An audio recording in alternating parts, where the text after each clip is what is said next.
Hello বন্ধুরা, কেমন আছো তোমরা সবাই? আশা করি সবাই বেশ ভালো আছো। আমি FM আবির তোমাদের সবাইকে স্বাগত জানাচ্ছি গো জি8-এ।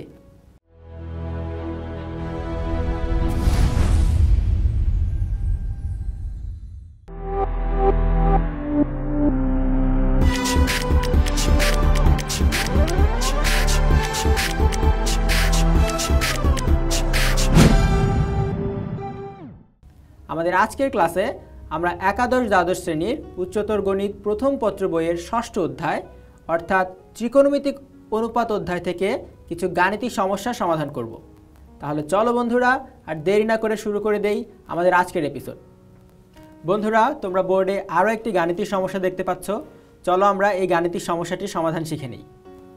এখানে বলা হয়েছে যদি tan θ প্লাস sin θ = m হয় এবং tan θ মাইনাস sin θ = n হয়, তাহলে আমাদের এই সমীকরণটি প্রমাণ করতে হবে যে m square minus n square = 4 square root m times n। তাহলে এটি প্রমাণ করার জন্য আমরা যে অংশটি প্রমাণ করতে হবে তার লেফট সাইড সমান লিখতে পারি লেফট হ্যান্ড সাইড বা বাম পক্ষ সমান m square minus n square. m স্কয়ারের ভ্যালু আমাদের দেয়া আছে, m এর ভ্যালু আমাদের দেয়া আছে tan θ প্লাস sin θ। তাহলে m এর জায়গায় আমরা লিখে ফেলি tan θ প্লাস sin θ এবং তার উপরে একটা স্কয়ার আছে, মাইনাস n এর জায়গায় আমরা লিখতে পারি tan θ মাইনাস sin θ। তাহলে আমরা লিখে ফেলি tan θ মাইনাস sin θ, তার উপরে একটা স্কয়ার আছে, দিয়ে ফেললাম। এখন দেখো বন্ধুরা, এইটা কিন্তু a square minus b square এই সূত্রের মতো দেখাচ্ছে। তাহলে এখানে আমাদের a হচ্ছে tan θ প্লাস sin θ আর b হচ্ছে tan θ মাইনাস sin θ। তাহলে a square minus b square, সূত্র হচ্ছে a plus b into a minus b। তাহলে a হচ্ছে আমাদের এই পুরো অংশটুকু, আমি লিখে ফেলি a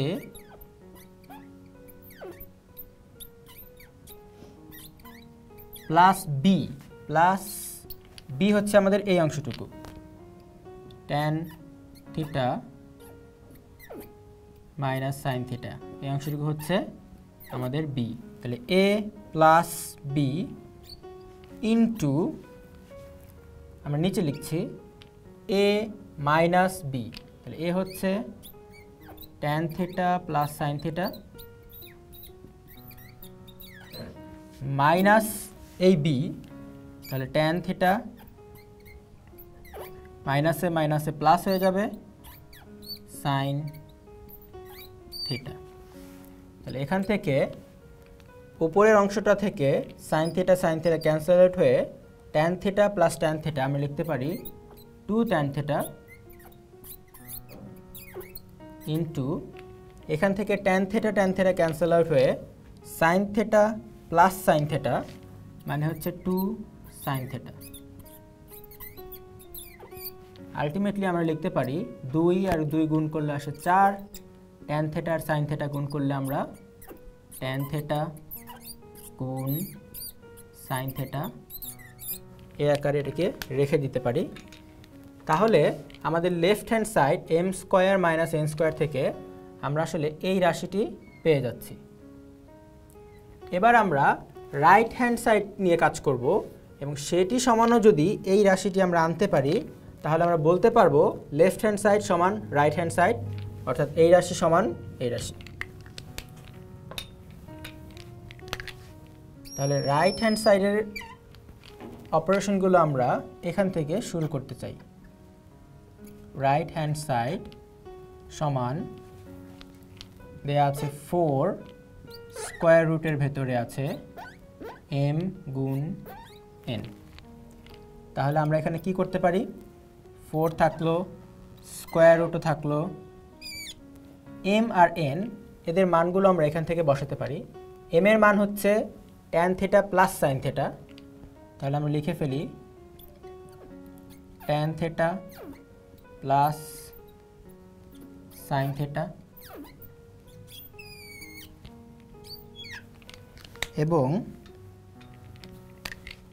n এর মান হচ্ছে tan theta minus sin theta. তাহলে n এর জায়গায় আমরা লিখে দিলাম tan থিটা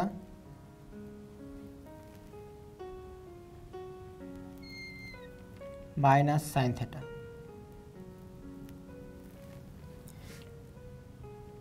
এখন ভেতরে যদি আমরা লক্ষ্য করি সামথিং প্লাস অন্য একটা জিনিস, ওই সেম জিনিস মাইনাস এই জিনিসটা আবার এখানে আছে, তার মানে হচ্ছে a plus B into a minus B আকারে আছে। যদি tan থিটাকে আমরা a হিসেবে কল্পনা করি এবং sin থিটাকে আমরা b হিসেবে কল্পনা করি, এখানে আসলে a plus B into a minus B এই ফর্মে আছে। তার মানে এখান থেকে আমরা লিখতে পারি a square minus B square. a plus B into a minus B মানে হচ্ছে a square minus B square. তাহলে আমাদের এখানে a হচ্ছে tan থিটা, তাহলে tan থিটার স্কোয়ার এটা হচ্ছে a square minus B square, B হচ্ছে sin থিটা, তাহলে sin থিটার স্কোয়ার। এখন আমরা যে কাজটি করতে পারি, tan থিটাকে আমরা আসলে ভেঙে sin theta by cos theta লিখতে পারি। তাহলে যেহেতু এখানে tan স্কোয়ার থিটা আছে, আমরা লিখব sin square theta divided by cos square theta minus এখানে একটি sin স্কোয়ার থিটা ছিল, এই sin স্কোয়ার থিটাটি। তাহলে এর পরের লাইনে আমরা কি লিখতে পারি দেখা যাক। আমরা এর মনে মনে নিচে আমরা একটা এক কল্পনা করতে পারি। তাহলে এই cos স্কোয়ার থিটা আর 1 এর লসাগু হচ্ছে ultimately cos square theta. cos square theta দিয়ে এই cos স্কোয়ার থিটাকে ভাগ করলে আমরা 1 পাই, লবের সাথে গুণ করলে আমরা পেয়ে যাই sin square theta minus cos square থিটাকে 1 দিয়ে ভাগ করলে আমরা cos স্কোয়ার থিটা পাই, লবের সাথে cos স্কোয়ার থিটাকে গুণ করলে আমরা পেয়ে যাই sin square theta into cos square theta.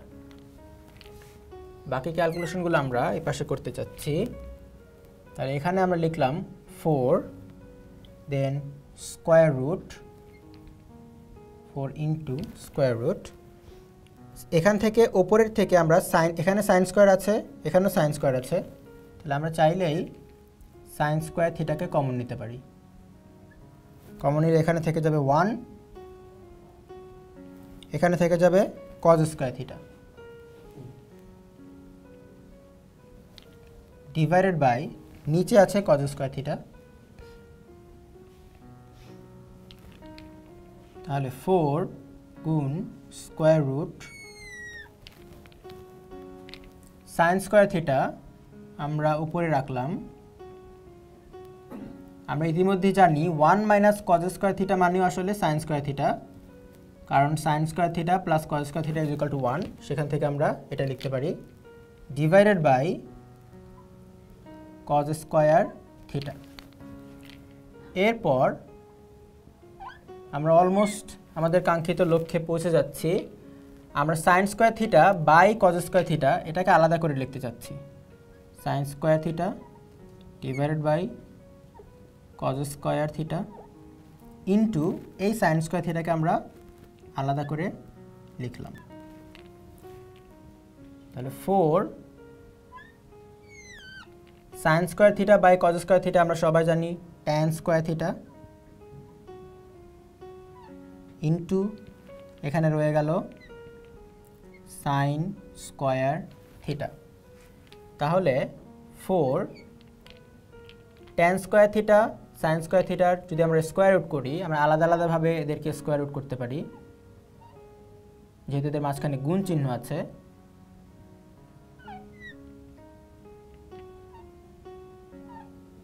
তাহলে 4 tan স্কোয়ার থিটা আর এই স্কোয়ার রুটে ক্যান্সেল আউট হয়ে এখানে থাকবে tan থিটা, আর এখানেও সে একইভাবে থাকবে সাইন থিটা।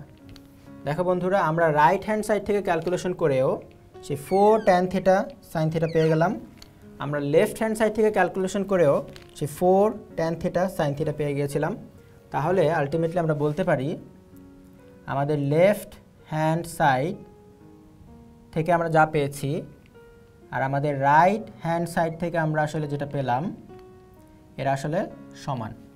তাহলে আমরা ফাইনালি বলতে পারি m² - n² এটা আমাদের লেফট হ্যান্ড সাইড সমান আমাদের right hand side 4√m × n। এটাই আমাদের প্রমাণ করতে বলা হয়েছিল। আমরা পাশে প্রুভড কথাটি বা প্রমাণিত হলো কথাটি লিখে দিলাম। বন্ধুরা, আশা করি তোমরা এই গাণিতিক সমস্যা সমাধানটিও খুব ভালোভাবেই বুঝতে পেরেছো। বন্ধুরা, আশা করি আমাদের আজকের এপিসোডটি তোমরা খুব ভালোভাবেই বুঝতে পেরেছো। পরবর্তী এপিসোডে নতুন কিছু নিয়ে তোমাদের সামনে হাজির হব। সে পর্যন্ত ভালো থেকো, সুস্থ থেকো এবং অবশ্যই Go G8 এর সাথেই থেকো।